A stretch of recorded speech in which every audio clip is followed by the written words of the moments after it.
Dan pemirsa, untuk membahas terkait bagaimana memberantas gerakan radikal serta mencegah adanya bibit-bibit paham radikal agar tidak masuk ke generasi muda, kami akan membahasnya bersama dengan pemikir kebinekaan. Ada Bapak Sukidi yang sudah terhubung melalui sambungan virtual bersama kami. Selamat pagi Pak Sukidi. Selamat pagi Mas Abdi dan Mbak Eva, salam Iya, sejahtera buat Bapak Ibu sekalian. salam sehat Pak Sukidi. Pak Sukidi, 16 terduga teroris yang ditangkap di Sumatera Barat punya peran merekrut anak-anak di bawah umur. Nah, mengapa mudah sekali bagi mereka merekrut anak-anak, padahal tujuan NII adalah menggulingkan negara? Itu pertanyaan menarik sekali Mbak Eva, saya kira ini menjadi peringatan buat kita semuanya dan juga tanda bahaya terhadap kebinekaan Indonesia. Karena itu kita harus selalu bersatu mendukung sepenuhnya Dansus teror untuk menumpas setiap gerakan yang mengkhianati konsensus kebangsaan kita. Karena itu saya ingin memberikan satu penegasan awal bahwa tidak ada toleransi kepada siapapun yang mengkhianati konsensus kebangsaan. Konsensus tentang negara kesatuan Republik Indonesia, konsensus tentang pentingnya ideologi Pancasila, konsensus tentang falsafah Bhinneka Tunggal Ika, dan konsensus tentang Undang-Undang Dasar yang kita anut. Karena itu setiap usaha untuk mendirikan negara Islam apapun bentuknya, entah itu dalam bentuk negara Islam Indonesia, entah itu dalam bentuk negara khilafah, entah itu dalam bentuk yang lebih lunak NKRI bersyariah, tidak diberikan toleransi sedikit pun.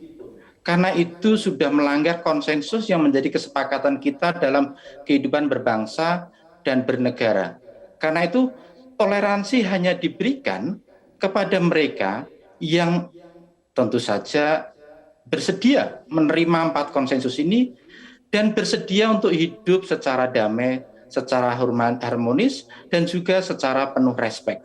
Ini kata kunci bahwa toleransi tidak lantas kita memberikan kebebasan kepada siapapun untuk berbuat apapun, tapi toleransi selalu terbatas pada konsensus yang kita sepakati dalam kehidupan bernegara. Karena itu Mbak Eva, kita harus memberikan dukungan penuh pada Dansus teror untuk menumpas segala bentuk pengkhianatan terhadap negara kesatuan Republik Indonesia, terhadap ideologi Pancasila, terhadap Undang-Undang Dasar, dan terhadap falsafah kita, Bhinneka Tunggal Ika itu sendiri. Baik, Pak Sukidi, lantas apa yang harus dilakukan oleh negara untuk hadir langsung dalam memberantas gerakan-gerakan radikal agar tidak masuk ke generasi muda? Terlebih ada anak-anak tadi yang sudah mulai direkrut. Sejauh mana peran negara dan juga apakah peran orang tua ini juga sangat penting untuk mencegah hal ini agar tidak semakin masif, Pak, penyebarannya? Itu pertanyaan brilian Mas Abdi, terutama pertama negara harus hadir melalui Densus, melalui Kementerian Agama, dan melalui partisipasi masyarakat. Pertama, saya ingin menekankan satu strategi bahwa kita perlu melakukan satu reorientasi dakwah Islam, itu pertama.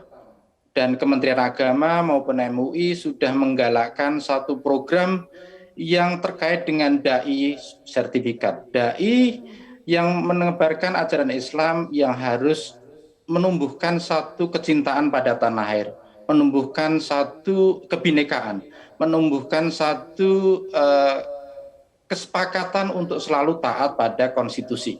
Itu pertama. Dan karena itu kita dukung sepenuhnya program Kementerian Agama, program MUI tentang dai bersertifikat ini, Ustadz bersertifikat. Itu pertama. Yang kedua, kita perlu melakukan satu reorientasi dakwah.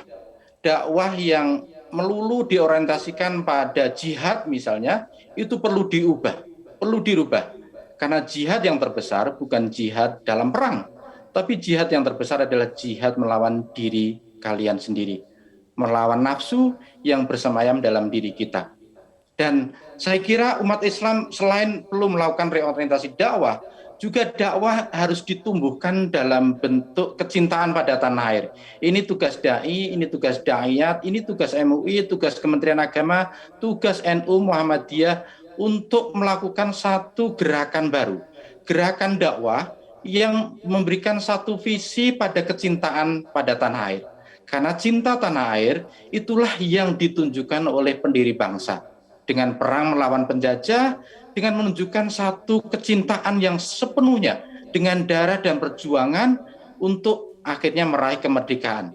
Dan kata Mbah Hashim, cinta tanah air itu adalah bagian dari iman. Dan karena itu keimanan yang benar itu harus berujung pada satu ikhtiar untuk menumbuhkan cinta pada tanah air itu sendiri. Dan Baik, Pak kita juga Sukidi, bisa ini menarik belajar dari Nabi.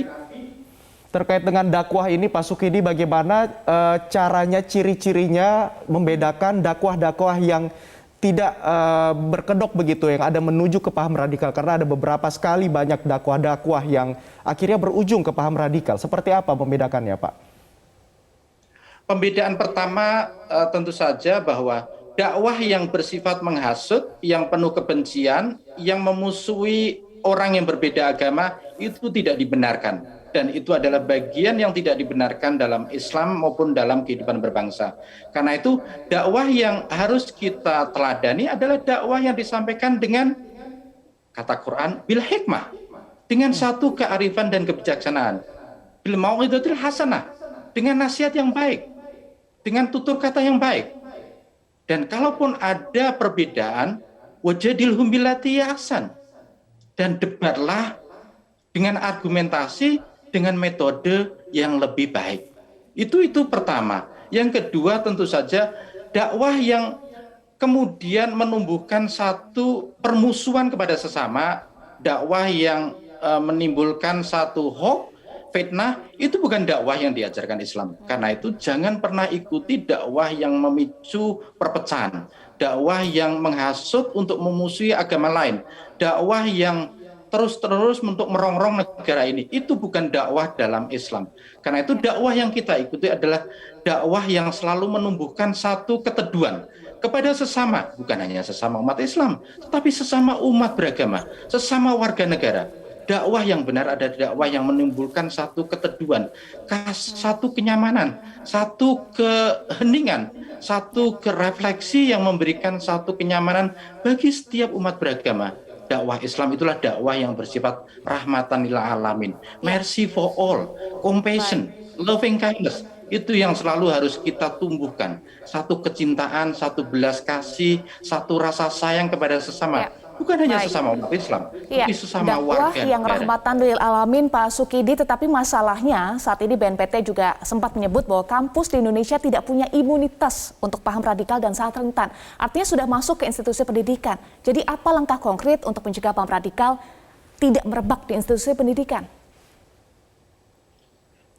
Pertama, langkah tegas adalah segera berlakukan pendidikan Pancasila untuk di kampus-kampus.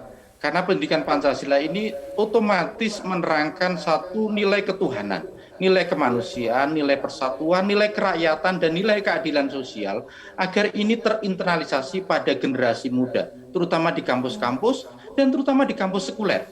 Bukan hanya kampus Islam, tapi kampus sekuler, yang selama ini seringkali menjadi basis dari pergerakan radikalisme itu sendiri.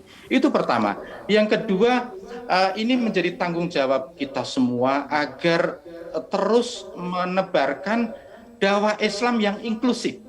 Inklusif artinya memiliki satu spirit keterbukaan, satu spirit untuk memberikan toleransi kepada mereka yang berbeda agama dan iman, untuk coexist together, untuk bereksis, untuk berdiri tegak secara setara dengan kita semuanya.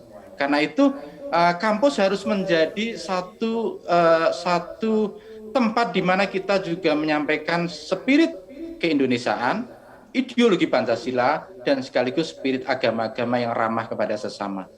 Baik, ya ini sangat disayangkan sebenarnya Pak Sukidi, apalagi kalau kita bisa sedikit flashback di tahun 2019 lalu ada satu universitas yang menemukan adanya dosen di dalam ini ternyata dirinya menyampaikan paham-paham radikal, apalagi ini di institusi pendidikan. Belum lagi beberapa waktu yang lalu polisi juga menangkap ada ASN, PNS di Kabupaten Tangerang yang juga diduga ini merupakan salah satu jaringan dari teroris. Nah sebenarnya apa Pak penyebab dari paham radikal ini kemudian bisa menyebar di institusi pendidikan, di aparatur sipil negara kita? Apakah karena memang sudah tergerus semangat kecintaan terhadap NKRI atau karena akses komunikasi yang mungkin sudah tidak terbatas atau seperti apa Pak? Saya kira yang bagian yang terakhir itu brilian sekali, Mas Abdi. ikhtiar kita untuk menumbuhkan kecintaan pada tanah air ini perlu digalakkan. Karena generasi muda mulai tergerus dengan spirit cinta pada tanah air. Ingat amanah pendiri bangsa, ingat mereka yang berjuang untuk NKRI ini. Karena itu cara kita merawat NKRI, cara kita merawat Indonesia adalah dengan menumbuhkan kecintaan. Kecintaan yang diikuti dengan spirit untuk memberikan apapun yang kita bisa untuk tegaknya Indonesia. Karena Indonesia ini adalah milik semua, kata Bung Karno, ini negara milik kita semua. Karena itu kita semua harus berpartisipasi, harus memberikan sumbangsih, harus berkontribusi demi tegaknya Indonesia yang berdiri tegak di atas pilar kebinekaan. Karena itu Mas Abdi, kecintaan pada tanah air ini harus selalu kita tumbuhkan, baik oleh pemerintah dan terutama oleh masyarakat. Dan pemerintah harus memberikan satu keteladanan moral yang bagus, terutama dalam bernegara, agar mereka memberikan teladan yang baik kepada warga negara dengan tidak korupsi, dengan tidak mengkhianati amanah yang diberikan oleh rakyat. Begitu juga dengan keteladan yang baik itu masyarakat bisa memberikan satu penilaian, satu teladan yang akhirnya menjadi bagian dari kehidupan mereka dalam kehidupan berbangsa dan bernegara. Baik, cinta dan kembali menumbuhkan kebinekaan, rasa kebinekaan untuk cinta tanah air ini juga kita harapkan semakin tumbuh di generasi muda dan generasi penerus bangsa. Terima kasih pemikir kebinekaan Bapak Sukidi sudah bergabung bersama kami di Metro Pagi Prime Time. Selamat pagi, selamat kembali beraktivitas, salam sehat Pak.